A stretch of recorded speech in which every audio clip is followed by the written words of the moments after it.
Essa pergunta vai pro meu companheiro, Meu Kim Deus. Katiguri. Katiguri, eu tenho visto vídeos de você dizendo que eu vou sofrer um processo de impeachment. Eu quero entender por que você acha que eu vou sofrer esse processo. Se o Brasil vai de vento em popa, as pessoas estão comendo picanha, as pessoas estão com barriguinha cheia de leite, o Nando Moura tá faceiro andando de mutangue. Por que eu vou sofrer um impeachment se o Brasil vai de vento em popa? Meu Deus. Olha, eu já vi imitação ruim. Mas caralho. Caramba. Vamos Não lá. parece não, não parece não. Não. Realmente, eu tenho feito alguns vídeos mostrando o quanto o Lula tá frágil e o quanto o Lula tá errando, né? E o porquê que eu tô falando isso. Aliás, a gente foi falar sobre os 100 dias, a gente gastou um tempo e eu só falei de 2 ministérios, né? Faltou 35. Tem merda em todos eles. Assim, Deve ter acerto também em todos eles. É impressionante. Na verdade, assim, até agora, eles nem tiveram a oportunidade de acertar, porque nenhum projeto do governo foi votado no Congresso Nacional. Nem medida provisória para criar o ministério. Então, nem a criação de ministério está garantida. Se passar mais um tempinho, o ministro do dia pra noite vai deixar de ser ministro. O prédio vai ter que falar, ó, tchau, galera, vocês não são mais ministros. Não foi aprovado nada. O Lula tá muito frágil politicamente e por uma série de razões, né? Primeiro, ele não tá na mesma situação que ele estava quando assumiu o primeiro mandato. Ele tinha feito a carta aos brasileiros para se pacificar com o mercado. Ele estava com uma oposição muito mais frouxa, que era o PSDB, fazendo um contraponto a ele, que aceitava muitas vezes ter o desgaste. O que o PSDB fazia? Ele era uma oposição que praticamente ajudava o governo, porque o Lula, quando queria fazer ajuste fiscal, ele passava o projeto para algum deputado tucano, seu relator, e não deputado petista. Aí ele fazia o ajuste fiscal sem ficar com o desgaste ideológico da base dele, ficava com o benefício de ter o dinheiro em caixa, mas mantinha o discurso de esquerda. A posição já não é mais assim. Hoje você tem gente que de fato, né, faz oposição ao Lula, né, e que não aceita ser bode expiatório de relatar um projeto de ajuste pro governo depois só ficar com os créditos e falar que você é um malvadão que quis prejudicar o povo. Esse é um ponto. Mais um outro ponto. Lula e o PT ficaram com ministérios demais em comparação com outros governos. Eles sempre formaram base distribuindo ministérios. Dessa vez, eles têm 37, só que 24, e dentro desses 24 estão os mais importantes, ficaram ou na cota pessoal, que a gente chama do presidente da República, do Lula, ou indicação da coligação que elegeu ele, que são 100 deputados. PT, PCdoB, né, PSOL, etc. Né, da coligação que elegeu ele. E sobrou pouco ministério para formar a base. E são ministérios menos relevantes. Por isso que ele não tá conseguindo maioria hoje, por isso ele não ousou mandar nenhum projeto, porque ele sabe que ele vai tomar pau. Então, primeiro ingrediente pro impeachment tá dado, não ter base no Congresso Nacional. E isso aconteceu muito rápido, tá acontecendo muito rápido com o Lula. Todo mundo esperava o Lula habilidoso politicamente, que sempre foi. Né? Inclusive a oposição esperava um Lula habilidoso. Eu esperava um Lula habilidoso politicamente que formasse base muito rapidamente. Não é o que está acontecendo. Um outro ponto. O que se tem de bastidor é que o Lula está muito arrogante.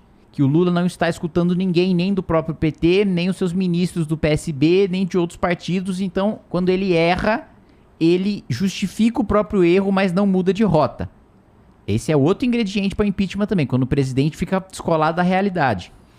E outro ingrediente fundamental para o impeachment é a crise econômica. E a economia está indo ladeira abaixo.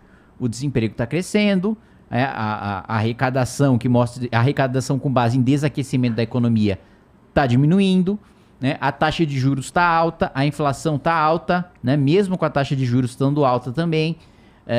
Então está tudo caminhando para um desastre econômico e tudo que o governo sinaliza piora a economia. Tornar, por exemplo, aplicar CLT para motorista de aplicativo ou para entregador de aplicativo. Isso aí vai piorar a economia, vai afastar a empresa. Tributação, criar 150 ou 300 bi de tributação. Isso aí piora a situação econômica. Aumentar o gasto real em pelo menos 0,6% ao ano. Isso aí piora a economia também. Então, outro ingrediente de impeachment é a economia tá indo mal, que irrita a população e leva a população para a rua, independentemente do seu espectro ideológico. Né? A gente não derrubou a Dilma só com gente de direita, a gente derrubou a Dilma com o eleitor da Dilma indo pra rua também, né? Que é o que agora tá, pô, Paulo Coelho, que é um cara hiper de esquerda, descendo o pau no Lula, falando que se arrependeu de fazer campanha pro Lula. Paulo Coelho é um cara, assim, que trata a direita como lixo. Como gente que tá a serviço de banco, de rico e que odeia pobre. Ele é de esquerda nesse ponto. E tá falando que se arrependeu de votar no Lula. E aí só falta um elemento pro impeachment, que é o crime de responsabilidade. E esse me cheira muito que nós vamos encontrar na CPMI do dia 8. Por quê? Um dos elementos principais. Teve um relatório da ABIN avisando com antecedência que ia acontecer. Esse relatório da ABIN, necessariamente, por lei, precisa ser passado pro GSI, pro Gabinete de Segurança Institucional. O Gabinete de Segurança Institucional, por lei, precisa passar esse relatório pro Presidente da República.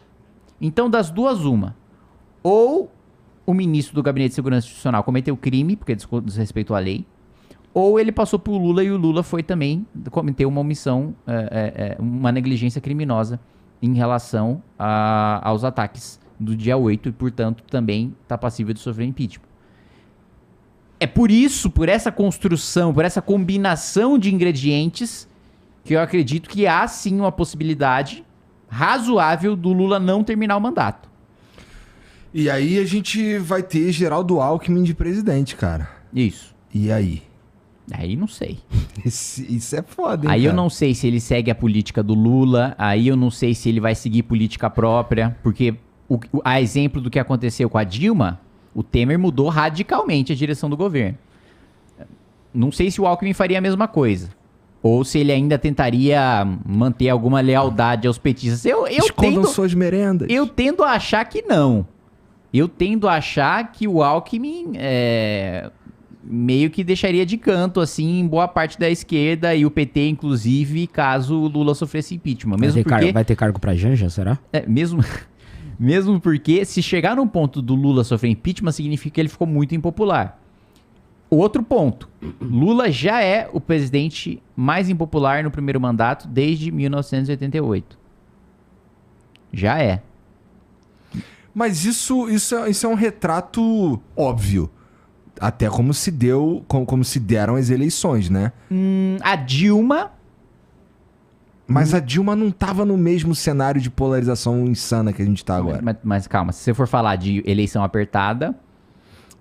Não tô falando... É que não é a eleição apertada, especificamente a eleição apertada de 2022, foi uma eleição que ódio estava envolvido. Sim, então, concordo. Quando o ódio tá envolvido, eu vou responder uma pesquisa com ódio.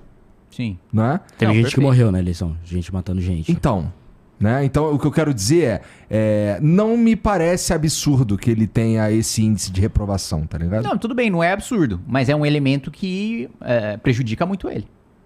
Independentemente do porquê. É um elemento que prejudica muito ele. Aquilo, tipo, um presidente extremamente impopular, um presidente sem articulação política no Congresso, com possível crise econômica, no Brasil geralmente termina em impeachment. A receita, geralmente é essa. Que coisa. Ao mesmo tempo... Não é nem questão de gostar ou não do Lula. Eu fico pensando... Eu sinto pena do Brasil, tá ligado? Mas aí que tá. Eu lembro que quando eu defendi o impeachment do Bolsonaro, vi a gente falando, pô, mas mais um impeachment, isso vai fazer mal pro Brasil. Eu Cara, era um desses caras, tá? Desde a redemocratização, todos os impeachments que aconteceram, o Brasil melhorou. O governo Collor veio com o Plano Real, depois o impeachment dele veio o Itamar Franco com o Plano Real. E o Temer foi muito melhor que o governo Dilma. Tipo, no Brasil... Impeachments, historicamente, não golpes militares, etc. Impeachments deram bom. Isso significa que tem que fazer impeachment toda hora. Mas aí eu sou um entusiasta do vice-presidencialismo. Isso significa que tem que fazer impeachment toda hora? Não. Agora, esse a gente medo... elege o cara, ele sai logo, assume... Tipo, esse medo especificamente eu tenho menos. Por exemplo, eu acho que um impeachment do Lula, eu acho que o Geraldo Alckmin pode não fazer um grande governo. Faria um governo melhor do que o Lula. Mas se liga, nos outros dois eventos que aconteceram, os vice-presidentes, eles não tinham pretensão política de se reeleger. Será que o Alckmin tá nesse mesmo barco? Porque o que acontece? Quando você não tem uma pretensão de se reeleger, você consegue fazer coisas que são boas ao longo prazo, que não dão voto, né? Tipo, reforma que o Temer arrumou lá, tá ligado? É que não foi bem assim. Então me explica. O Temer, por exemplo, eu não sei o Itamar, mas o Temer, nos seus últimos 6 meses de mandato, estava cogitando sim reeleição, se ele tivesse viável. Porque Tanto que uma tacada que ele deu, que ele botou muita esperança nela, foi a intervenção no Rio. Que foi o Braga Neto o interventor, inclusive. Foi fazer a intervenção no Rio e achar, olha, a segurança tá boa, e ele teve a oportunidade de começar a colher os frutos de 2 reformas que ele fez, que foi a Previdência e que foi a Trabalhista. Porque ele pegou o começo da retomada do emprego, ele pegou juro muito baixo, inflação muito baixa, né? Logo depois que teve o teto de gastos, desculpa, ele não fez a Previdência, ele fez o teto, me confundi. Depois do teto, caiu assim, o juro caiu muito, a inflação caiu muito, e ele começou a colher esses frutos. E ele estava também colocando esperança na intervenção para a reeleição dele, mas não deu certo.